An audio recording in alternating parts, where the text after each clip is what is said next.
হতাশা মাদক দিয়ে দূর হয় না। হতাশা দূর হবে, বলে দিব, তিনটা জিনিস, মাত্র তিনটা। কয়টা ভাই? এক, 5 ওয়াক্ত নামাজ। এক কি? নামাজে আপনি অজু করে সিজদা দেন, ইনশাল্লাহ আপনার মনে প্রশান্তি না আসলে আমাকে এসে বলেন যে আসেন। চোখের পানি, মনের আবেগ যা আছে আপনার ভিতরে, কষ্ট, দুঃখ, যন্ত্রণা, সব আল্লাহকে ঢেলে দিবেন ইনশাল্লাহ। নিজের আবেগ ধরে রাখবেন এখানে, আপনি আল্লাহর জন্য ঢেলে দিবেন। মানুষকে আবেগ দেখা কি না? মানুষ আপনার চোখের পানির মর্ম বুঝবে? মানুষ কি মানুষের চোখের পানির মর্ম বুঝে?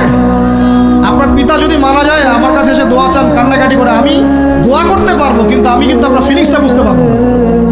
আপনার অনুভূতি কে বুঝতে পারবেন? আল্লাহ পাক আপনার ঘাড়ের রগের চেয়ে কাছে আছে। সুবহান সুবহান, আল্লাহ পাক ঘাড়ের রগের চেয়ে কাছে আছে। গতকালকে বাংলাদেশের একজন বরেণ্য আলেমের সাথে একটা কনফারেন্সে ছিলাম। উনি বলছিলেন যে এক ব্যক্তি, এটা শোনেন, এক ব্যক্তি খুব তার শখ যে তিনি সাহাবীদের মতো নামাজ পড়া শিখবেন। কথা বুঝতে পারছেন? সাহাবীদের মতো নামাজ শিখবেন। তো একজন বরেণ্য আলেমের কাছে এসেছেন, এসে বলছেন যে আমাকে সাহাবীদের মতো নামাজ শিখিয়ে দেন। তখন সেই আলেম আরেকজন আলেমের সন্ধান দিয়েছে, যা তুমি তার কাছে যাও, তিনি শেখাবেন। তো সেই ব্যক্তি একটু অবাক হয়েছেন, কারণ যাকে প্রশ্ন করেছিলেন তিনি অনেক বড় মুহাদ্দিস, আর যার কাছে পাঠানো হচ্ছে তিনি অত বড় মুহাদ্দিস নন, কিন্তু আবেদ, আমল করেন। তাকে গিয়ে বলছেন উনি আমাকে পাঠিয়েছেন সাহাবীওয়ালা নামাজ শিখিয়ে দেন। তখন তিনি বলছেন ঠিক আছে, সুন্দর করে ওযু করে আসো, সুন্দর করে ওযু করে আসো। ওযু করার সময় খালি খেয়াল রাখবা যে আমি ওযু করছি শুধু আল্লাহর সন্তুষ্টির জন্য। কি খেয়াল রাখবেন? ওযু করছি শুধু আল্লাহকে রাজি খুশি করার জন্য ওযু করছে, আর কোনো উদ্দেশ্য নাই আমার। ওযু করতে যাচ্ছে, তিনি আবার বলছেন দাঁড়াও, শুধু আল্লাহকে রাজি খুশি করার জন্য ওযু করো। আবার শুরু করছেন, আবার বলছেন শোনো, শুধু আল্লাহকে রাজি খুশি করার জন্য ওযু করো। এভাবে বলতেই আছেন। নামাজে দাঁড়িয়েছেন, দাঁড়ানোর আগে বলছেন শোনো, শুধু আল্লাহকে রাজি খুশি করার জন্য নামাজ পড়ো। বলতেই আছেন, বলতেই আছেন। এক পর্যায়ে সে ব্যক্তি নামাজ শুরু করলো, নামাজে মনোযোগ এদিক ওদিকে যায়, আর তার মাথায় এটা আসে, এই শুধু আল্লাহকে রাজি খুশি করার জন্য আমাকে নামাজ পড়তে হবে, শুধু আল্লাহকে রাজি খুশি করার জন্য নামাজ পড়তে হবে। এই চিন্তা তার মনের মধ্যে ঘুরপাক খাচ্ছে, ঘুরপাক খাচ্ছে। এভাবে নামাজটা সে শেষ করেছে। শেষ করে চিন্তা করছে যে নামাজ তো পুরোপুরি মনোযোগ দিতে পারলাম না। বারবার মাথার মধ্যে এরকম চিন্তা আসছে, আল্লাহ আমাকে তো মাফ করে দাও, নামাজটা আমার মনে হলো না ঠিক মতো। তখন সে ফিরে এসে তার সে ওস্তাদকে বলছেন আমার তো নামাজ এরকম এরকম করে পড়লাম, কিন্তু শেষমেশ মনে হলো যে নামাজটা হয়তো কবুল হয় নাই, আল্লাহর কাছে খুব মাফ চাইলাম, আল্লাহ আমাকে মাফ করে দাও, নামাজটা মনে হলো না। তখন সেই যে প্রথম ব্যক্তি যিনি পাঠিয়েছেন তিনি বলছেন এটাই হলো সাহাবীওয়ালা নামাজ। তারা আল্লাহকে রাজি খুশি করার জন্য নামাজ পড়তেন, নামাজ শেষ করে আল্লাহর কাছে ইস্তেগফার করতেন, আল্লাহ কিছুই হলো না, কিছুই হলো না। আমার কথা কি বুঝতে পারছেন? অতএব আল্লাহকে রাজি খুশি করার জন্য আপনি আপনার আবেগ, আপনার ইবাদত সব ফেলে দিবেন, অন্য কারোর কাছে কিছু পাওয়ার আশা করেন। আমাকে আল্লাহ পাঠিয়েছেন দুনিয়াতে নামাজ পড়তে, রোজা রাখতে, দিনের প্রচার করতে, দিনের জ্ঞান অর্জন করতে, এই তো। তা আমি একজন মেয়ের জন্য জীবন নষ্ট করে দিব কেন? আমি তাহলে আল্লাহর কাছে কি মুখ দেখাবো, আর নবীর কাছে কি মুখ দেখাবো? ওখানে গিয়ে বলবো আল্লাহ আমি আমার অমুক প্রেমিকার জন্য আশায় হয়ে একদম জীবন দিয়ে দিয়েছি, আত্মহত্যা করেছি। গেছে ভাই, যাইতে দেন। যে ব্যক্তি আপনার অবস্থানকে মূল্যায়ন করে নাই, সে আপনার যোগ্য ছিল না। এখন আপনি কি করবেন? নিজের অবস্থান উন্নত করেন, আপনার পিছনে লাইন ধরে ঘুরবে, এটাই বাস্তবতা। দুনিয়া খুব খারাপ জিনিস। মানুষ মানুষের অবস্থানকে মূল্যায়ন করে, মানুষ মানুষের অবস্থানকে মূল্যায়ন করে, কিন্তু আল্লাহ রাব্বুল আলামিন আপনাকে সর্বাবস্থায় ভালোবাসেন। এই যে আমরা এখন অনেক পাপ করছি না, আল্লাহ কি আমাদেরকে আযাব দিয়ে ধ্বংস করে দিয়েছেন? আল্লাহ পাক এখনো আমাদেরকে ভালোবাসেন, রহম করেন, অপেক্ষায়, আল্লাহ পাক অপেক্ষা করছেন কখন তওবা করবে, আমি তওবা কবুল করব। এই কখন আমার বান্দা খালি একবার বলে আস্তাগফিরুল্লাহ, আল্লাহ পাক সাথে সাথে মাফ করে দিবেন। সেই আল্লাহকে ভুলে আপনি কার পিছনে ছুটছেন? আমরা কিন্তু নিয়াত করতে পারি ভাই যে আমরা যারা ওয়াজ শুনলাম জীবনে কোনোদিন সিগারেটে হাত দিব না। রাজি আছি ভাই? অন্য বড় বড় জিনিস তো বহু দূরের কথা। আচ্ছা, অনেকে রাজি হয় নাই কেন? আপনারা কি অলরেডি আসক্ত? আমি অনেক ভাইকে দেখেছি মাশাআল্লাহ ইফতার খুলেই একদম বেনসন টানা শুরু করে। হ্যাঁ, এটা যে হারাম আপনাদের কেউ ওয়াজ করে শোনায় নাই? এটাকে কি মনে করেন আপনারা, হারাম না হালাল? কেউ বলেছে মাকরু, নাকি মাকরু ফতোয়া দিয়েছে? মাকরু শব্দের অর্থ জানেন আপনি? মাকরু শব্দের অর্থ কি শোনেন, সূরা বনী ইসরাঈল খুলবেন। কোন সূরা? সূরা বনী ইসরাইলকে এই কাজগুলো করতে নিষেধ করেছেন। কোন কোন কাজ? জেনা করো না, জেনার ধার কাছে যেও না, এতিমের মাল আত্মসাৎ করো না, শিরিক করো না ইত্যাদি। যারা আলেম আছেন তারা আমার কথা বুঝবেন। এই কাজগুলোর পরে আল্লাহ পাক বলছেন যে এই প্রত্যেকটা কাজ আল্লাহর কাছে মাকরুহ, অপছন্দ। কিসের? অপছন্দ। আর এটাকে আপনি সহজ মনে করছেন?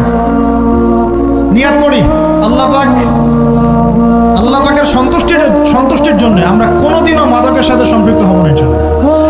আর বিশ্বাস করেন, শুধুমাত্র মাদকদ্রব্য নিয়ন্ত্রণ অধিদপ্তর এই আইন কানুন এগুলো দিয়ে, জরিমানা দিয়ে মানুষকে মাদক ছাড়ানো যাচ্ছে না, যাবে না। কেন যাবে না এটা আপনারা খুব ভালো করেই জানেন, আমি বলতে চাচ্ছি না। অনেক সময় মাদক বিরোধী কনসার্ট করে মানুষ, মাদক বিরোধী কনসার্টে ওঠার আগে এক বোতল ডাইল খেয়ে আসে। এগুলো কি বাস্তব কথা বলছি না অবাস্তব কথা বলছি? আমাদের যুবক ভাইরা কোশ্চিন কালেও মাদকের ধার কাছে যাবেন না। একটা হাদিস খালি মনে রাখেন, একটা, এই হাদিসটা মনে রাখেন। নবী সাল্লাল্লাহু আলাইহি ওয়াসাল্লাম বলেছেন, কেউ যদি মাদকদ্রব্য সেবন করে তার 40 দিনের নামাজ কবুল হবে না। সিগারেট একটা খেয়েছি, 40 দিন নামাজ নাই। এরপর যদি সে তওবা করে আল্লাহ মাফ করে দিবে। আবার যদি মাদক খায় আবার 40 দিন কবুল হবে। যদি আবার তওবা করে আল্লাহ মাফ করে দিবে। আবারও যদি খায় আবারও 40 দিন কবুল হবে না। আবারও তওবা করলে আল্লাহ আবার মাফ করে দিবে।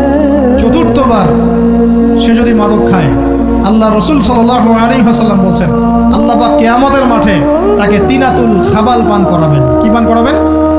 তিনাতুল খাবাল। সাহাবীরা বললেন, ইয়া রাসূলুল্লাহ, এটা কি তিনাতুল খাবাল? কি?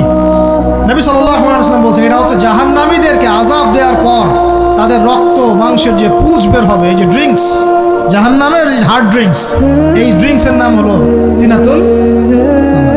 আল্লাহ পাক আমাদের সবাইকে মাদক থেকে বাঁচান। তখন হচ্ছে কোরআন তেলাওয়াত। যে ব্যক্তি কোরআন তেলাওয়াত করতে পারে নিয়মিত, তার মনের মধ্যে এই হতাশা, এই ভীরুতা, এই কাপুরুষতা কিচ্ছু আসবে না ইনশাআল্লাহ। আমি গ্যারান্টি দিচ্ছি আপনাকে, হতাশা আসবেই না আপনার মনে যদি আপনি কোরআন বুঝতে পারেন। কোরআনের একটা আয়াত নিয়ে কোনো সময় দেখা যায় 2-3 ঘন্টা সময় পার হয়ে যাচ্ছে, আয়াতটা ছেড়ে সামনে যেতে পারছি না। কোরআনের ভিতরে ঢুকলে আপনি দুনিয়ায় ভুলে যাবেন কি হচ্ছে আশপাশে। আমি এমন অনেক আলেমকে দেখেছি যে একটা বই, পাতলা একটা বই, আরবি বই নিয়ে পড়া শুরু করেছে, যে ফজরের পরে জোহরের ওয়াক্ত হয়ে যাচ্ছে, বইটাই শেষ করতে পারেনি। বুঝতে পারবেন? যখন আপনি ইলমের ভিতরে ঢুকে যাবেন, কোরআনের ভিতরে, হাদিসের ভিতরে, আপনার দুনিয়ার খেয়ালই নাই। একজন আলেম, তিনি এক রাত্রে একটা বই লিখেছিলেন, ছোটি বই, এক রাত্রের মধ্যে। বলা হচ্ছে, তার সম্পর্কে বলা হচ্ছে যে রাতের খাবার তাকে দেয়া হয়েছে, যে আপনি এটা খেয়ে নেন। খাবারটা পাশেই আছে, খাবারটা খাবো, এটা লিখে খাবারটা খাবো, এরকম তার চিন্তা ছিল। ফজর হয়ে গেছে, বই লিখাও শেষ, খাবার এই অবস্থায় পড়ে গেছে, ডুবে গেছেন ভিতরে, খাওয়ার মাথায় খেয়াল নাই। এরকম হয়। একজন মনীষী, বিখ্যাত মনীষী, রিয়াদুস সালেহীন কিতাবের রাইটার, সংকলক আল্লামা নববী রাহিমাহুল্লাহ, এরকম সারা রাত চলে গেছে, পাশে 2টা খেজুর, ওই 2টা খেজুর খাওয়ারই সময় পান। হাদিস নিয়ে গবেষণা করতে রাত পার হয়ে গেছে। আমি বলতে চাচ্ছি, যখন ইলমের ভিতরে, কোরআন হাদিসের ভিতরে ঢুকে যাবেন, আপনার দুনিয়ার খেয়াল আপনার চলে যাবেন। এই টেনশন, হতাশা, এই সেই, তখনই আল্লাহ পাক আপনাকে তার পক্ষ থেকে রহমত দিবেন, বরকত দিবেন। আল্লাহ আপনার দুনিয়ার কাজগুলো করে দিবেন।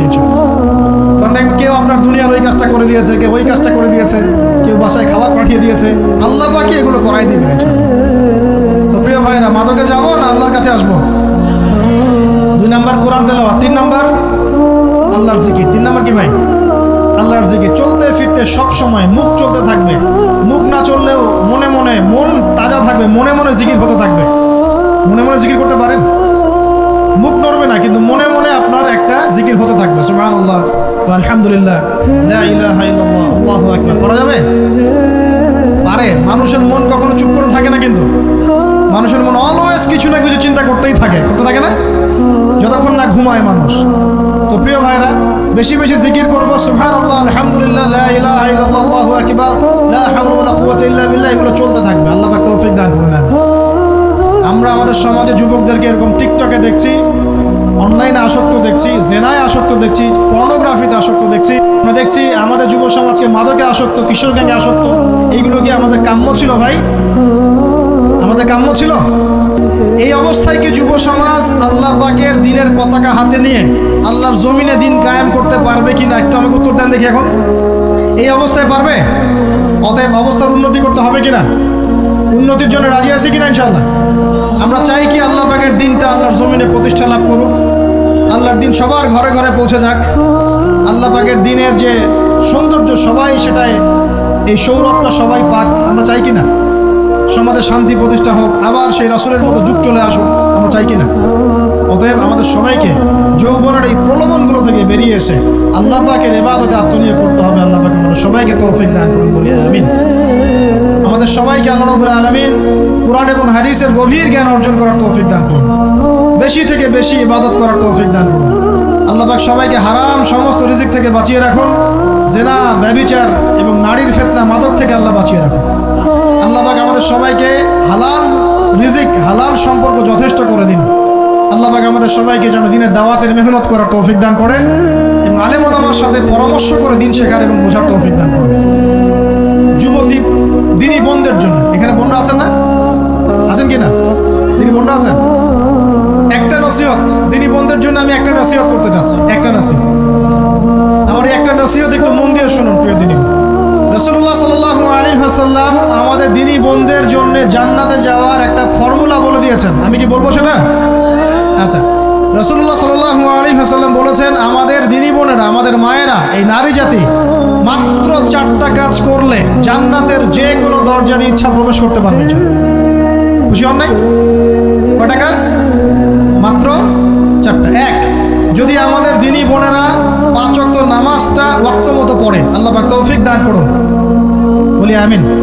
2 নাম্বার, যদি তারা রমাদান মাসের রোজাটাকে ঠিক মতো আদায় করতে পারে। 1 নাম্বার 5 ওয়াক্ত নামাজ ঠিকঠাক আদায় করা, 2 নাম্বার রমজান মাসের সাওম রাখা, 3 নাম্বার তাদের লজ্জাস্থানের হেফাজত করা, মানে শরঈ পর্দা মেনটেন করা, শরঈ পর্দা মেনটেন করা। এবং আমি বলে দেই, চেহারাটা আপনাদের পর্দার অন্তর্ভুক্ত। এটা নিয়ে অনেক বাকবিতণ্ডা হয় না সমাজে, চেহারা দেখানো যাবে কি যাবে না ইত্যাদি। চেহারা আপনার পর্দার অন্তর্ভুক্ত বিষয়, ফুল স্টপ। এর উপরে ফতোয়া অনেকে অনেকভাবে দিচ্ছে, কিন্তু গড়েন উলামায়ে কেরামের কিতাবগুলো ঘাটাঘাটি করেন, তাদের ফতোয়া হচ্ছে চেহারা আপনার পর্দার অন্তর্ভুক্ত বিষয়, চেহারা ঢেকে রাখবেন, আল্লাহ পাক তৌফিক দান করুন। চোখ থাকবে খোলা, ঠিক আছে। 4 নাম্বার, স্বামীর আনুগত্য করতে হবে। স্বামীর আনুগত্য, এই যে আনুগত্য শব্দ শুনলেই মানুষের একটা মানে নেগেটিভ ধারণা তৈরি হতে পারে। স্বামীর আনুগত্য মানে কি আমি তার দাসত্ব করব? আনুগত্য মানে, প্রিয় দিনী বোন, আনুগত্য মানে দাসত্ব নয়। আনুগত্য মানে কোরআন সুন্নাহর যে বিধানগুলো আপনার স্বামী আপনাকে পালন করতে বলবে, আপনি সেগুলো করবেন, আপনি করতে বাধ্য। কিন্তু স্বামী যদি কোরআন সুন্নাহর বাইরে কিছু করতে বলে, সেটা মানতে আপনি বাধ্য নন। স্বামী যদি আপনাকে বলে যে সুদ খাও, এই সুদি এনজিওতে আসো, নাম লেখাও। স্বামী যদি আপনাকে বলে যে আসো বেপরদায় বাইরে যাই, সাজুগুজু করে বের হও, চলো ঘুরে আসো বেপরদায়। স্বামী যদি বলে দেবরকে একটু খাবারটা দিয়ে আসো, আমার অফিসের কলিগ আসছে, খাবার পরিবেশন করো, আসো ডাইনিংয়ে আসো। এই যে হারাম কাজ, বেপরদার আদেশ করছে, সুদের আদেশ করছে, আপনি সেগুলো পালন করবেন। কিন্তু হালাল বৈধ যে কোনো বিষয় আপনি স্বামীর আনুগত্য করবেন, এটা আপনার উপর ফরজ। এই 4টা কাজ যদি আপনি করতে পারেন, জান্নাতের যে কোনো দরজা দিয়ে ইচ্ছা আপনি প্রবেশ করতে পারবেন ইনশাআল্লাহ। আল্লাহ পাক আমাদের দিনী বোনদেরকে এই 4টা কাজ করার তৌফিক দান করুন। আমাদের সবাইকে আল্লাহ পাক জান্নাতের জন্য কবুল করুন, বলি আমিন।